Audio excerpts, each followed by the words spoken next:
Good evening, everyone, and welcome to our last Cultural Competency Fair workshop. My name is Asjad Bukhari, and I'm the founder of Canadian Cultural Mosaic Foundation, a volunteer group working to improve race relations in Canada. The Cultural Competency Fair is an Alberta Culture Days event, and throughout this month, hopefully you were able to join us for various different workshops where you got to learn something new about your neighbors. Part of their cultures, their traditions, as well as some cultural beliefs and religious beliefs. Today's event is actually about multiculturalism. So we know that Canada is a multicultural country, but there's also another country that's multicultural, and that's Singapore. So we're hoping today we can learn more about this country to see how we can improve and maybe some things that they could learn from us as well. So before we begin our event, it's incredibly important to acknowledge the land that we're on.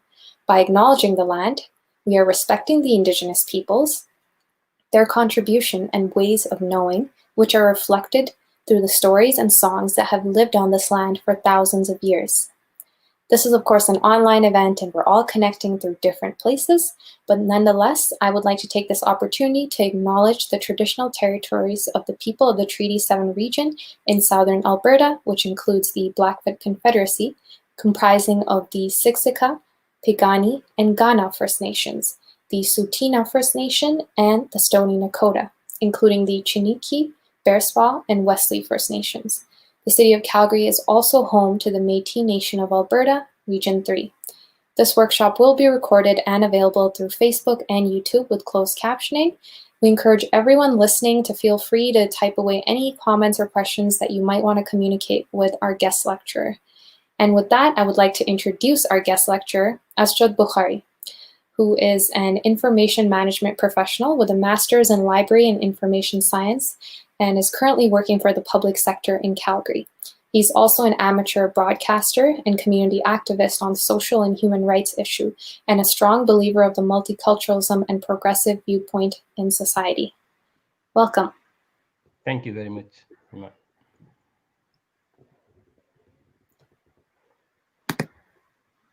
You can start now. Hello and good evening, everyone.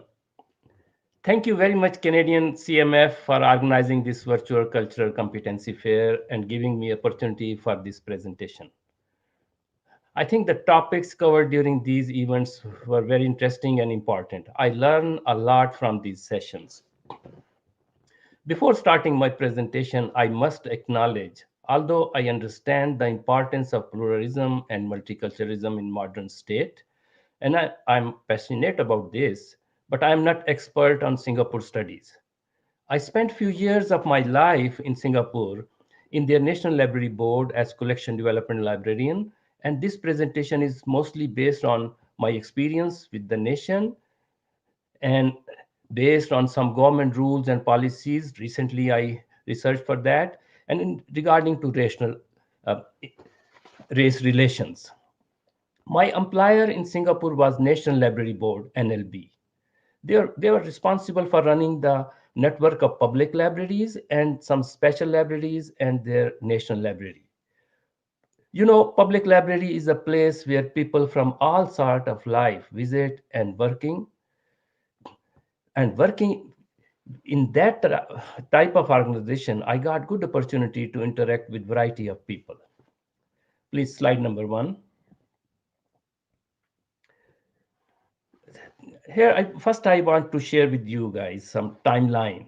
Singapore is a sovereign island state, city-state in Southeast Asia. The country's territory consists of one main island and 63 small islands. It is home to almost 5.7 million residents. Out of that, around 3.4 million are citizens. This is the second highest population density in the world. History of this island is stretched back to millennium, but modern Singapore was founded in 1819 by Sir Stamford Raffles as a trading post of the British Empire. In 1867, Singapore came under the direct control of British Crown. In 1942, during the Second World War, Singapore was occupied by Japanese, and following Japan's surrender, it was returned to Britain in 1940. 5. Singapore gained self-governance in 1959 and in 1962-63 become a part of the new Federation of Malaysia. Ideological differences led Singapore being expelled from the Federation of Malaysia just 2 years later. Please slide, next slide. So, Republic of Singapore. Under the dynamic leadership of Lee Kuan Yew, Singapore became independent as the Republic of Singapore on 9th August 1965. 1 year before Singapore became independent country, there were series of communal race-based civil disturbance. It was 1964. Then couple of years after becoming an independent country in 1969, race riots broke out again. Singapore has a very little land and not much natural resource. And on top of that, difficult race relations. Looking at these realities, political experts on that time predicted that Singapore would not survive as sovereign nation and sooner they will request Malaysian Federation to rejoin. But this never happened. The nation rapidly developed to become Asian tiger and ranked ninth on the UN Human Development Index and has the seventh highest GDP per capita in the world. Singapore is the only country in Asia with AAA sovereign rating from all major rating agencies. It is a major financial and shipping hub.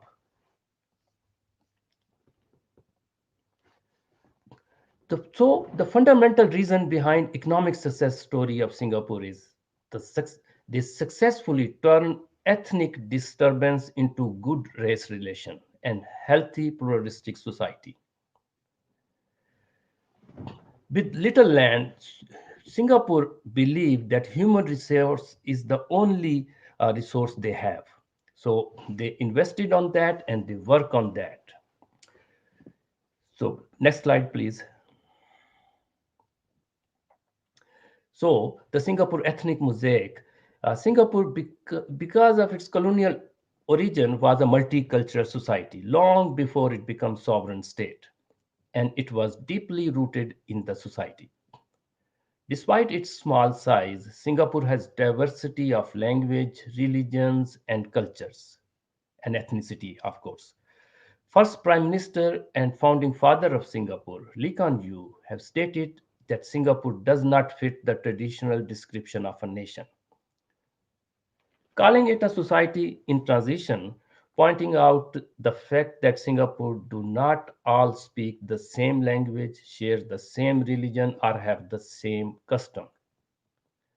Keeping the challenges of diversity in mind, founding leader of Singapore started with clear vision that the alternative to multi-racism is genocide in varying degrees. So this is very important. Ethnic groups. So there are four ethnic cultural groups in Singapore. They called CMIO. So Chinese, Malay, Indians, and others. So Chinese 74.3%, Malays 13.4%, Indian 9%, others 3.2%. Chinese form the largest ethnic group you can see in Singapore. With this kind of demographic distribution, there is great risk of majority racial groups take control of power and ignoring the rights of minority groups. One man, one vote, this is real danger. They overcome this threat by implementing a real spirit of multiculturalism. And in this presentation, I will share some of the activities really they did in this regard. So next slide.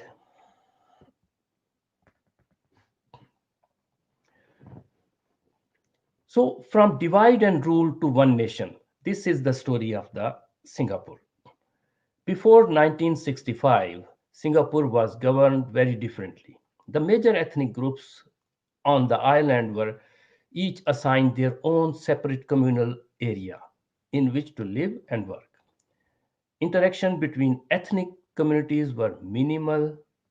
From colonial government's point of view, this policy of divide and rule prevented clashes among the different groups. However, it also meant that the communities would keep to themselves and had little opportunity to get to know each other. So, no opportunity to develop deeper understanding and acceptance. This works perfectly good for colonial because their aim was to make money and to rule, and they don't want to solve long term problems. Singapore paid the price of this segregation. When poor economic and living conditions and unemployment in the 60s, it led to ethnic tensions that boiled over the racial violence in the riots of 64 and then 69. Following independence, the newly formed government decided to build a multicultural, secular, meritocratic nation in which all Singaporeans are equal. All Singaporeans are equal before the law, regardless of race, language, or religion. Singapore has come a long way from the tense political climate and social tension of the 60s.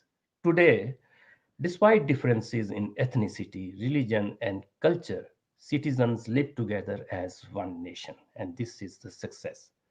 Racial and religious harmony is regarded by Singaporeans as crucial part of Singapore's success and played a part in building a Singaporean identity. Behind this success story, there is carefully crafted efforts and policies to achieve social harmony. State of State of Singapore or the government of Singapore believes that we should not take that success as granted, rather making continuous efforts to keep interracial relations healthy. Next slide, please. So, from divide and rule to one nation, that was the beginning. Then they decided three principles for social harmony to achieve that. Government had three guideline principles always to achieve social harmony. Number one is multiculturalism. Multiculturalism is protected under the Constitution and continues to shape national policies in education, culture, housing, and politics. Explanation of multiculturalism in Singapore is to bring different ethnic groups coming together as one nation without giving up their cultural heritage or beliefs. Major religious festivals in Singapore are public holidays. No matter it's a Chinese holidays or Malay Muslim holidays or Hindu holidays. So secularism, multiculturalism, the number one principle, then secularism.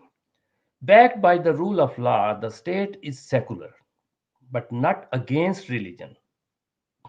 Normally, people think that when secularism means against the religion. No, everyone has the right to practice their religion freely, while religious organizations are consulted in public matters, public policy matters that may have an impact on their community, although government reserves the right to make the final decision. So number three rule is meritocracy. Opportunities in public sector should be given. That is the statement, vision statement, and they follow that, Singapore government.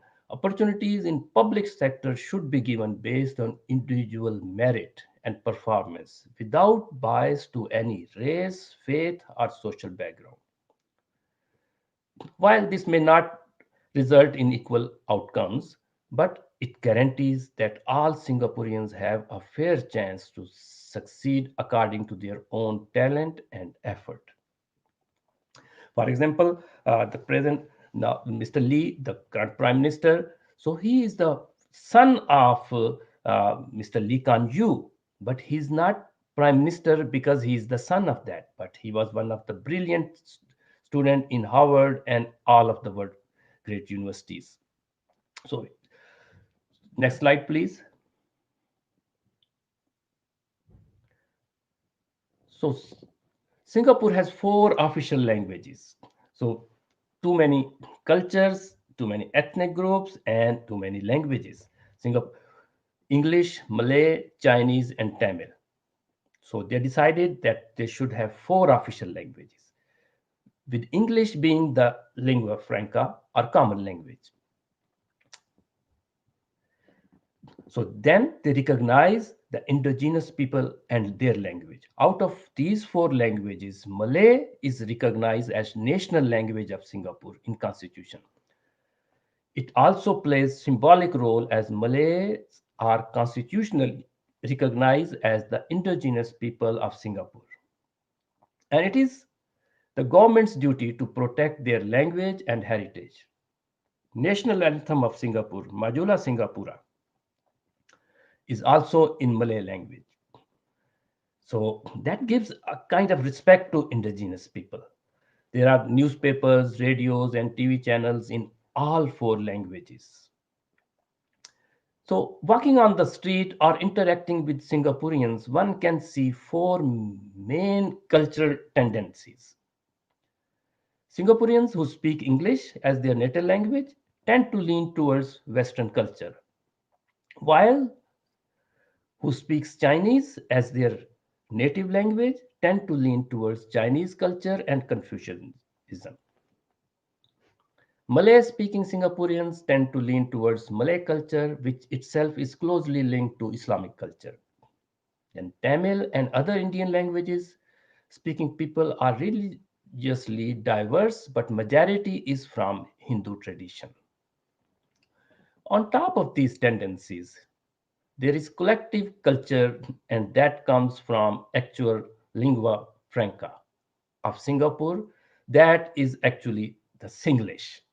Singlish is a colloquial Singaporean English, a blend of local language and slang and English. However, usage of Singlish is discouraged by the local government in schools and in offices, which favors standard English. Despite this, Singlish is still widely spoken across the island and viewed by most Singaporeans as part of successful integration of different cultures exist in the country. I think when you use different culture or different language, words from different culture and language, and when you experience different foods from different culture, so it means you are really progressing and accepting others and you start loving others. So Oxford Dictionary recently added 19 Singlish words in their dictionary. So Singlish normally, I mean, heavily influenced by Malay and Chinese. There are some Tamil words as well. Slide numbers, uh, slide number 7. Here, I want to request Iman. Iman, you can share the YouTube video of Singlish. I share with you. So Singlish, when you have to listen to Singlish. This is really funny and very non-formal and interesting way, friendly way to speak. And the video I want to share with you guys on YouTube. This is, I think, less than 2 minutes video. It's a message about COVID-19 released by Singapore government. So Singapore government on the other side, they discourage, they want to promote standard English, but to convey the message for COVID that you have to wash your hands and face cover your mouth, so face cover. So they use Singlish. So the guy in that he's my favorite Singapore actor, Gurmit Singh. So again from the mixed race, I think the mother was Punjabi, our father was Punjabi, and uh, one parent was Chinese. So very talented guy. So this So now I want to discuss this, the safeguards of multiculturalism. So under Constitution, uh, multiculturalism is protected. That is not enough. Then you need different organizations and different ways to protect that multiculturalism. So President Council for Minority Rights, that is one thing. GRC, Group Representation constitu- constituencies. Maintenance of Religious Harmony Act, IRCC, Interracial and Religious Confidence Circles, the National Integration Council, HDB, the Housing and Development Board, Ethnic Integration Policy in Housing. So these are, I figure out those are the major things that is protecting multiculturalism. The President Council for Minority Rights is a non-elected government body in Singapore. Established in 1970, the main function of this body is to scrutinize bills passed by parliament to ensure that they don't discriminate against any racial or religious community. If the council feels that any provision in a bill contradicts with the rights of minorities, it will report its findings to parliament and refer the bill back to parliament.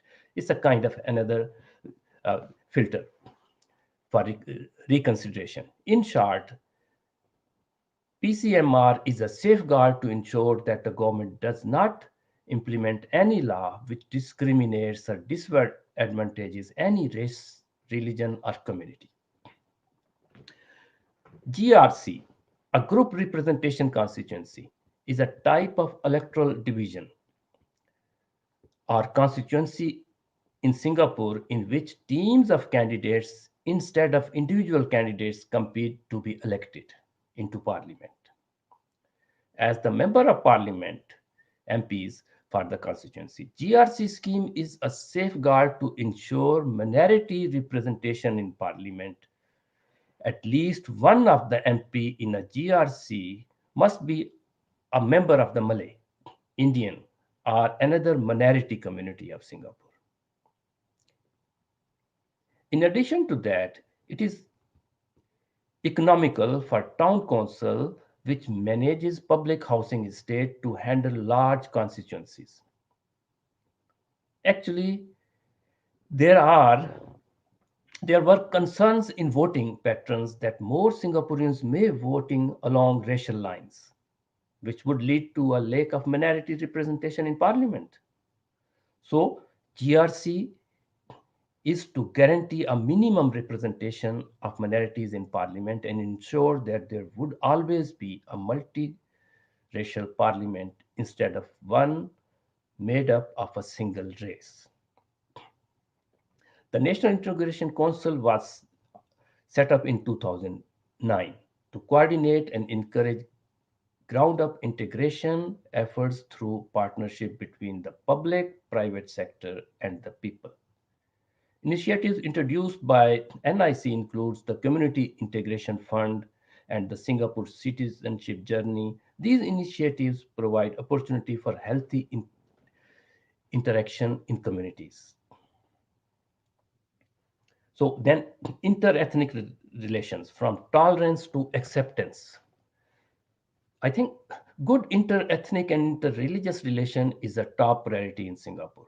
They are mindful of the sensitiveness of being multicultural society. Beginning in the 70s, national programs were designed to ensure balanced representation of Singapore, diverse ethnic makeup. Housing and Development Board, HDB, ethnic integration policy is one of that.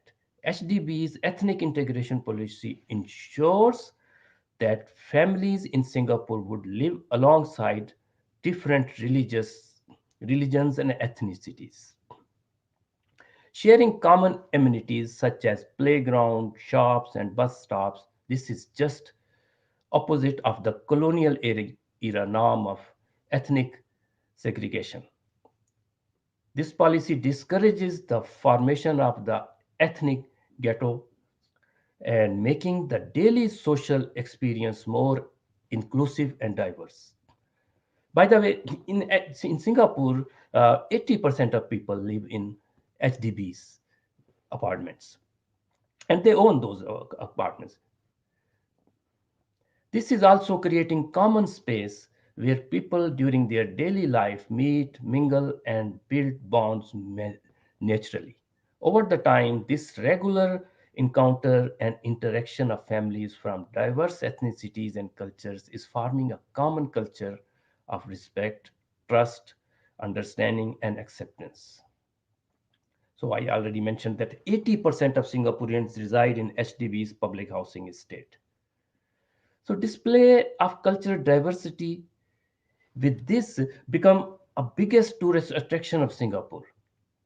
So Singapore, uh, I don't have data with me at this time, but highly visited uh,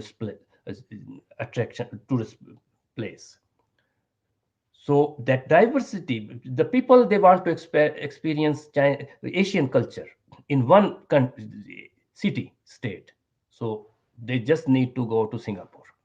So Chinatown is there, Malay village is there, Little India is there. So Orchard Road for uh, Western culture and Eurasian is there. So now you can question how come the ghettos they want to get out of the ghettos and then they have Little India, Chinatown, Malay village, Orchard Road. So for different kind of cultures. So those are business hubs, those are attractions, those are not residential areas.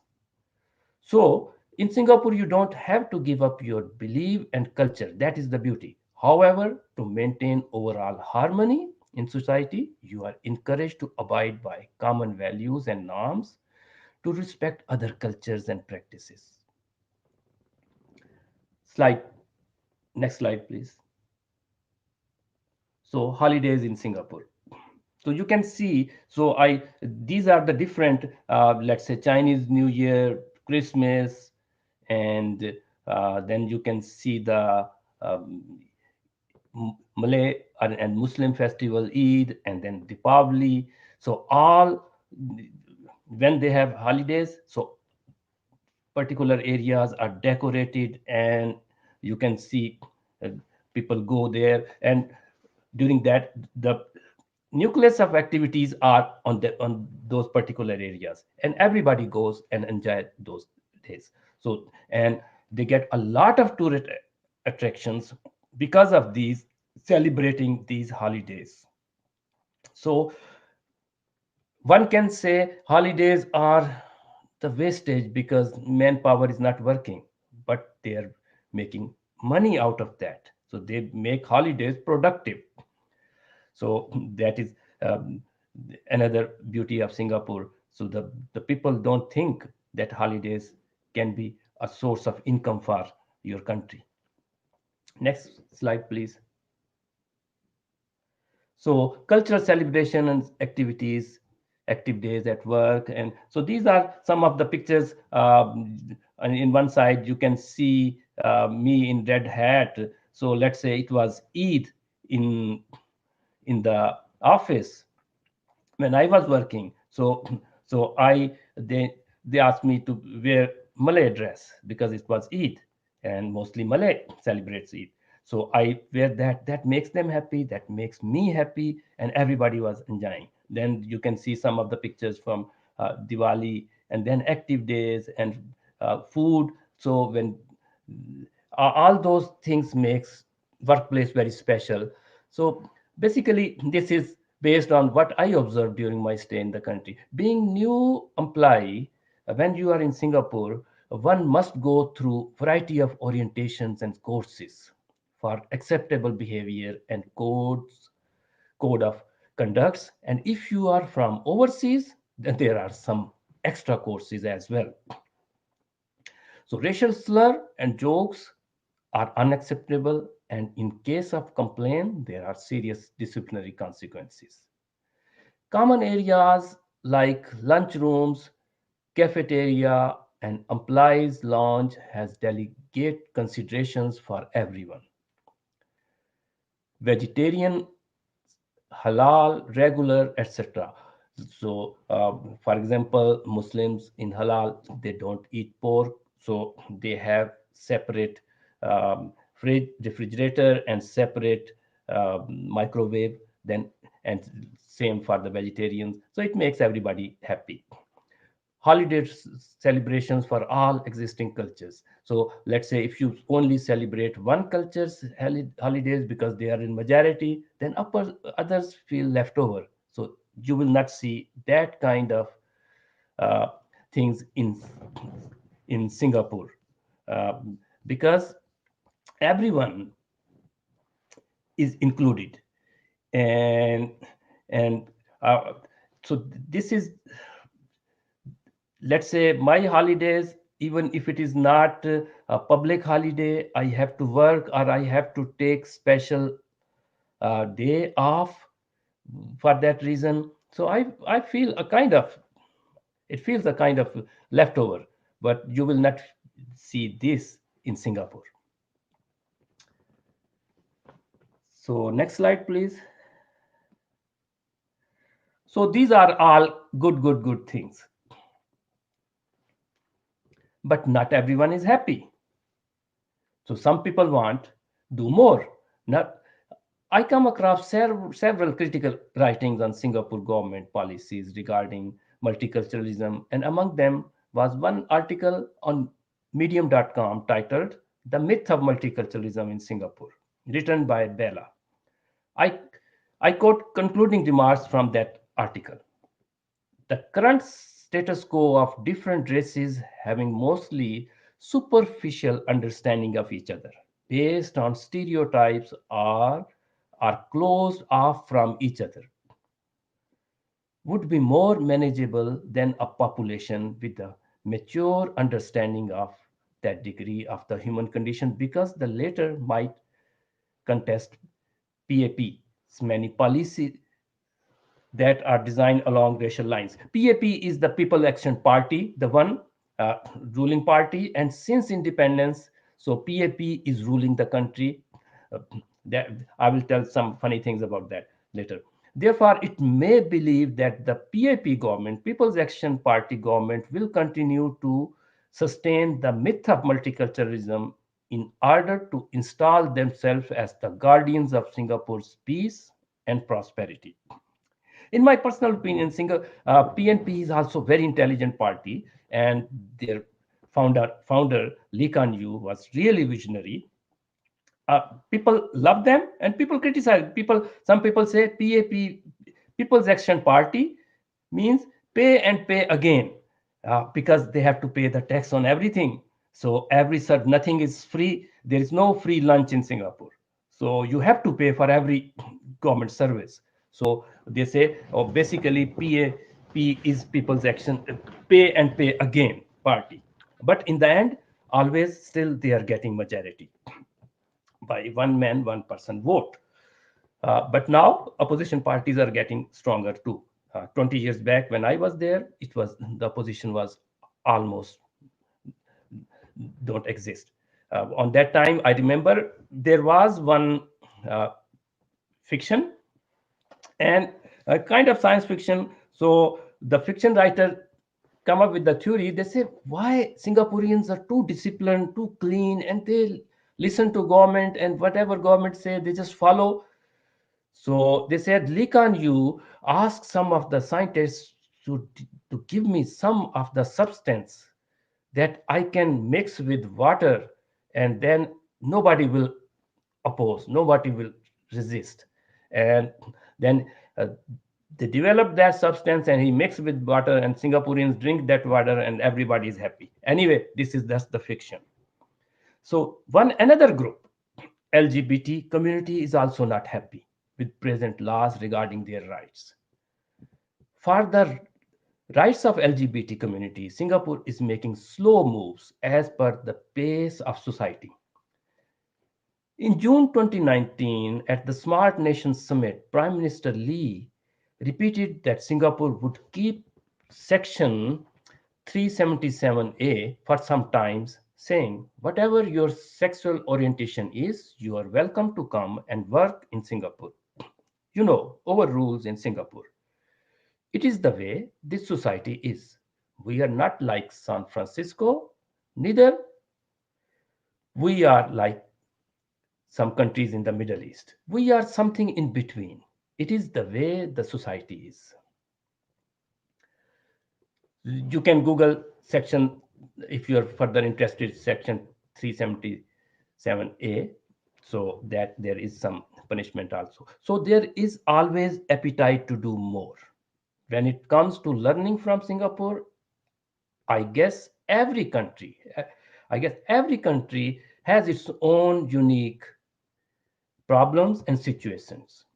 But still, multicultural society can learn from number of Singapore initiatives.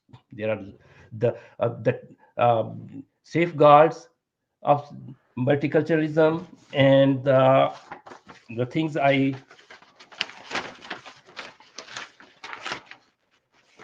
the divide and rule, how they convert divide and rule to one nation, and uh, then official languages, and then uh, safeguards of multiculturalism. These are the things that other people can learn, other countries can learn from Singapore. And then milestones, I mentioned several milestones, how they achieve those things. So, so when it comes to Canada, so as I said, it's very hard to compare or to learn exactly or to replica the same Singapore model in Canada or any other country. Uh, but still, there is a lot of opportunity to learn from them. So let's say in Canada, since 1970, Canada also made significant move towards multicultural society. In 1971, Canada adopted multiculturalism as an official policy. On that time, it was the first country in the world. As a result of that policy statement, in 1982, multiculturalism was recognized by Section 27 of the Canadian Charter of Rights and Freedom. Then Canadian Multiculturalism Act of 1985 introduced.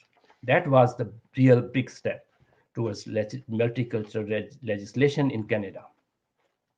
The doctrine of multiculturalism rests on belief that individuals of different culture backgrounds can coexist peacefully and happily in society, in same society. But it needs understanding of each other, cultures and traditions. Then uh, government and the power sectors, power brokers of the society should treat everyone equally as well. Then there will be contradiction. There will be contradictions and conflicts between cultures. And through acceptance, we can move towards settlement.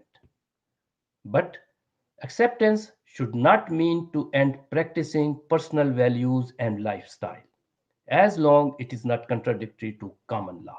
That is, I think, fundamental. So I'm almost in the end of my presentation. Next slide, please.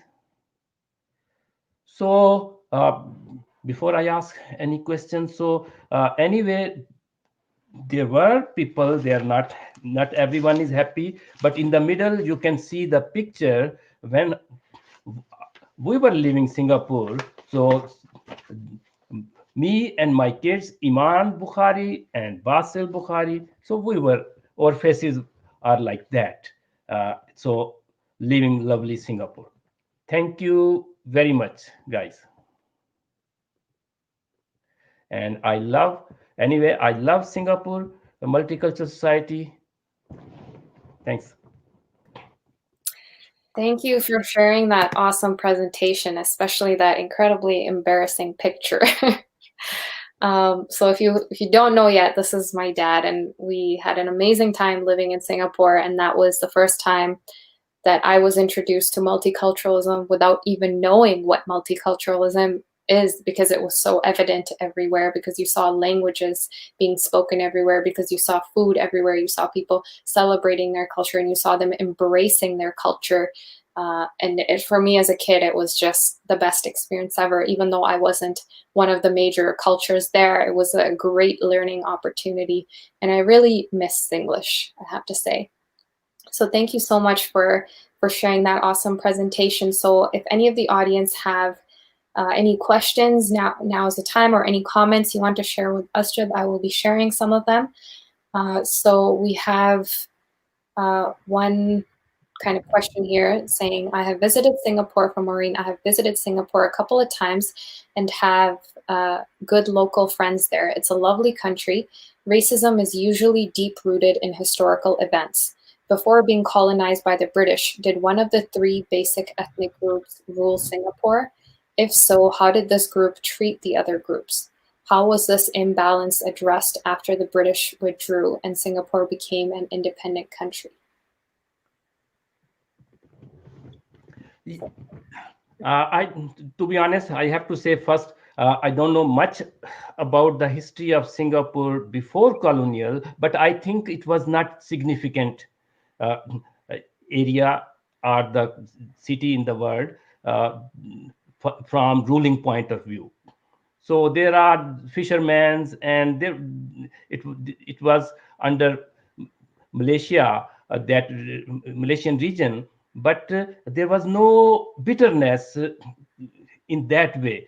So I think big migration started after from China after the colonial system, and then some British uh, government, they migrated some of the people labor from South India, and then local population was already there. So there was not really bitterness in history. uh, Bitterness started basically based on when there was economic crisis, and there was unemployment, as I mentioned in the presentation. And that is the most important thing. So when everything is good, everybody is happy.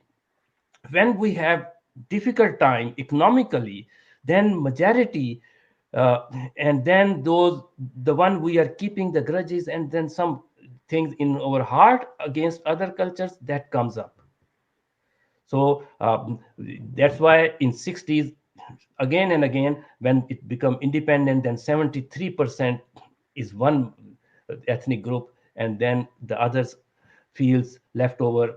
uh, so couple of times rights broke up. Yeah, that's an excellent point, and I really want to point to that because our foundation has been doing research for the past 3 years, and it's going to go on for 2 more years in terms of trends in Canada of racism. So anytime there's a racist incident that happens, particularly that makes it on the news, we're tracking it and trying to see trends, and we're seeing a lot of trends relating to. Like how the economy is doing, the fact that there's a plague, for example, like lots of different things, trends or seasons even that come in the way, and that how the economy is doing is one of the biggest ones where it means that they have that inner hate or that inner racism inside them, but they tend to show it more when the economy is bad or perhaps there's unemployment as well. So really good point. Tina is saying that she really likes that the cultural celebration of everyone coming together as one.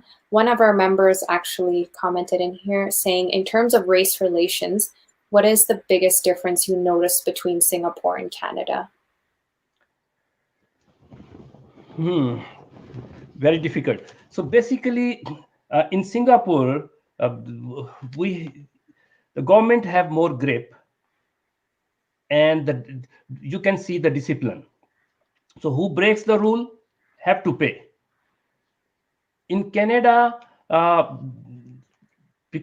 you can say, oh, because of some leverage from civil liberties and some others, so hate groups exist and they're doing their work. I can give example of recent Red Deer incident. So it is impossible to do that type of activity in Singapore, even 73.4% majority ethnic group against 4% minority.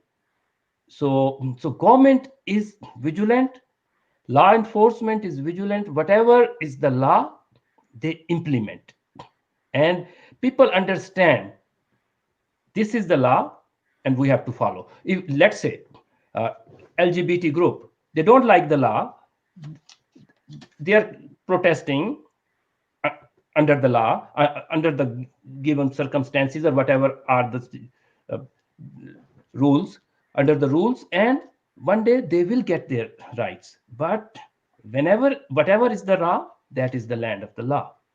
So they know we have to abide by the law. So that doesn't mean in Canada nobody abide by the law, but there are some Loopholes. gaps and people from that, they do that type of stuff. Yeah, and our criminal code, I think, has a lot of loopholes where people are able to get in between those gaps as well. Yeah.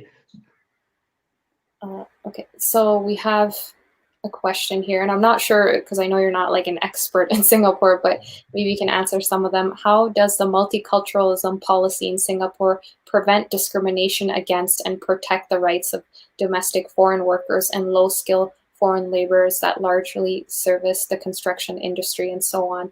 So I'm not sure if you know the population in terms of like how many people are actually Singaporeans in Singapore Yeah, versus. I mentioned that in presentation. So basically, it's a big 5 point something million is the total population, and out of that 3 point something million is the Singaporeans.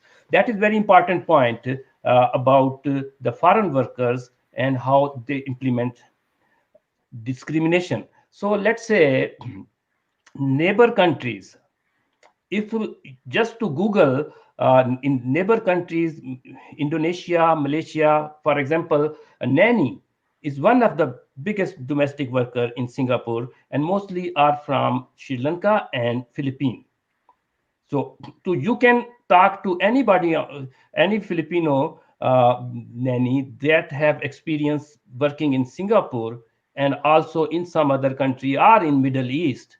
So they will love to work in Singapore because they treat equally, and they have labor laws implemented on that, and there is no exploitation. So government and I remember on that time, so sometime bad thing happen. So I remember reading in the newspaper on that time. So somebody did bad stuff, bad thing with their nanny, and after that police was active and the criminal charges were laid, and now that family can't apply for nanny for next 10 years. So these are the consequences. That is one thing. But on the other side, the other foreign workers, let's say sanitary staff and cleaning staff, and those are mostly from Bangladesh and some South Indian. So these labors uh, situation, working conditions are not inhuman, but on the same time, because they have to send a lot of money back home, so uh, so it is their personal choice. Let's say 3 or 4 people may be living in one room, but still I will, if I compare those to Dubai and those countries, so there is no comparison. Still Singapore treats them very well, and this is their personal choice that they're saving more money when they don't want to spend on accommodation, they don't want to spend on that much on food, but they cook by themselves or whatever. Yeah, and I guess citizenship is another thing that you can also mention, that it's not easy to get a Singaporean citizenship. It is a very small island, so a lot of folks, they come as foreign workers and they're not able to, regardless of the fact that they give a lot of time and effort into the country and its people, they're not able to get that citizenship. And Linda also commented just a few comments here. Before British arrived in Singapore, it was a Malay fishing village. Later on, trade brought in labor from India and China, businessmen from Europe and Yes, China. yes, it's the same. As I mentioned, that it was fishing village. Thank you very much, Linda. Linda was the first one who approached me. She was excited about that. Thank you very much for watching. Yeah, and she also mentioned one thing: British ruled, then Japanese occupied. Then, after British left, Malaysian Confederation, with Lee Kuan Yew representing Singapore in the Confederation, then breaking away from Malaysia as an independent country. Thank you, Linda. You are so incredibly knowledgeable. And we have Komati here saying, "What is your favorite food in Singapore?" Okay, thank you very much, Kamati, for asking this. Kamati is my ex co-worker in Singapore, and she's from Singapore. Thank you very much for watching. So there were a lot of favorite foods, and one maybe it surprised you guys. So fish head curry, that was my favorite, and the other, of course, roti paratha. So so in Singapore, that is really good experience when everywhere in food court, so there are stalls from all ethnic kinds of food, so you can experience food. And Singaporeans, they love food. I want to share one thing about food. When I was in National Library, and there was I volunteer for evening sessions for health and wellness, and there was one session about fasting, the benefits of fasting, not from religious point of view only or spiritual point of view, from health benefits. And the presenter was very really expert, and he came all the way from Australia. And it was my duty on that day to moderate. I volunteer to moderate that session, and we attracted only 3 people. So, so I was really disappointed and embarrassed how to say that. And then I went on microphone, and the library was full and nobody was coming there. Then I say, I'm here couple of years already in Singapore, and I was always wondering why there are too many food courts in Singapore. So now I know the reason. They love food and they don't want to come to fasting. So, so then some people came and they joined that session. Awesome. So So if food anybody is has, real good experience. yeah, this is true. Food definitely brings people together. So if there are any more comments or questions, now is the time. There's one last one that I have here from Tina, just saying thank you so much for a great insight into multiculturalism in Singapore. I would love to see some of the same rules here. Thank you very much. So if you don't have question, one another thing I want to share, because Singapore, as I mentioned, they don't have that much natural resource. They have very little land. So they have to use every inch of the island. And then on the same time, they understand the value of heritage. So you have to preserve the heritage, some buildings and things. But you don't have that luxury because there is not much space, not much land. So I remember this, and when after I left Singapore, so they sent me this. This is about the same National Library I mentioned about the fasting session. So it was old library building, the bricks building, and then uh, now there was time to build. They need more space. They need big building. So they have no choice. Beautiful building, but they have no choice. So they have to demolish that building. So now how to preserve that? So what they did the same. So it is 20 years back. They know the value. So they digitize everything about that building. So you can have virtual tour and everything. In future, the people, they want to know, okay, how National Library building was on Stamford Road. So the historic bricks building. So and then they make this booklet as well about this, and there are different times about that. And then they raise some of the money out of that. So some of the bricks they preserve, and then they have auction for good cause, and different presidential charity organizations, they got some money. So they are preserving their heritage in this way because they don't have luxury of land. Yeah, So this is Singapore. that's really awesome to hear. So we have actually a few more comments. Komati actually said, can you play the Gurmeet Singh's video? Unfortunately, we can't play it through this software that we're using, but I did share the video on here in the comments, so everyone feel free to check it out. It's just, I think, 1 or 2 minutes long, and it's really funny and really good. So please check it out. There's a And question. also, if you don't have that link, just go on YouTube and search COVID-19 Singlish. You will get that first hit. Mhm.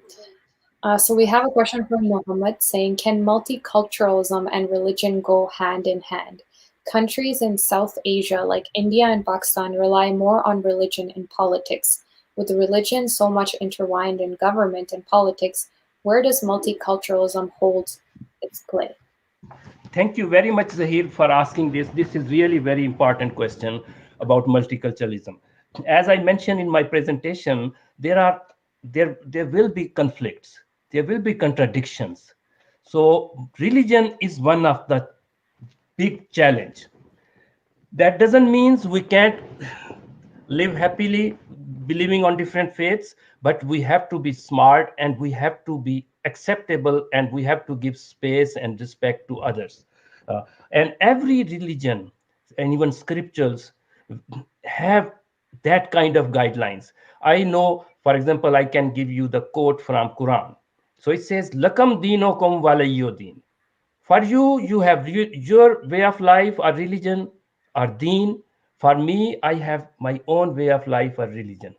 So for personal matters, this principle, this is real secular principle coming from really from religious scripture. So what that means, so we should not give up our basic values and collect, and on the same time we should respect the collective human wisdom. So collective human wisdom of that society, let's say Singapore society is still not ready for LGBT. I have no right to dictate, or if so, but slowly they will accept or whatever. So we have to go with the pace, and also religions needs to reform and to understand other faiths as well, to respect. So when there is clear conflict, then Parliament is the one. So for at this time, the time we are living, Parliament is the one that gives 10 commandments, not the scripture. So whatever is the final law, if I don't like the law, I should lobby, I should criticize, I should convince people that law should change. But whatever is the law, I should abide by the law. Okay, great. And just one last comment here. Is Muslim one of the main religions? So Islam would be one of the ones because the Malay population was quite high. Yeah. Yes, in organized religions, Muslim Islam is one of the main religion, and Confucianism is majority is following the tradition of Confucianism as well, and there are Buddhists, and the Hindu tradition is very strong also because of the Tamil population and some other Indians, and even there are some Punjabi community, and Sikhism also exists there. Yeah, that's And awesome. Christianity exists there. So you can name it. So first time when I went to Singapore, so that was, I have no, I never experienced that kind of society, that religions that I only read in the books. So those religions, the living religions I saw, and that was really amazing. Awesome. So thank you so much. We're coming to the end of the presentation. Thank you so much for answering all the questions and comments, and thank you to our audience for letting us know what you think about this presentation, as well as asking those important questions. Thank you, Asjad, for sharing this immense knowledge. I think there's a lot that Canada can learn from Singapore, and I also think there's a lot that Singapore can learn from Canada as well. And thank you for sharing your personal story as well. And thank you to the audience for sticking around for this entire month, every Saturday and Sunday, for a cultural competency fair. We hope you enjoyed it. We know we definitely did. And thanks again. Take care. Thank you very much for giving opportunity. Thanks a lot. Bye.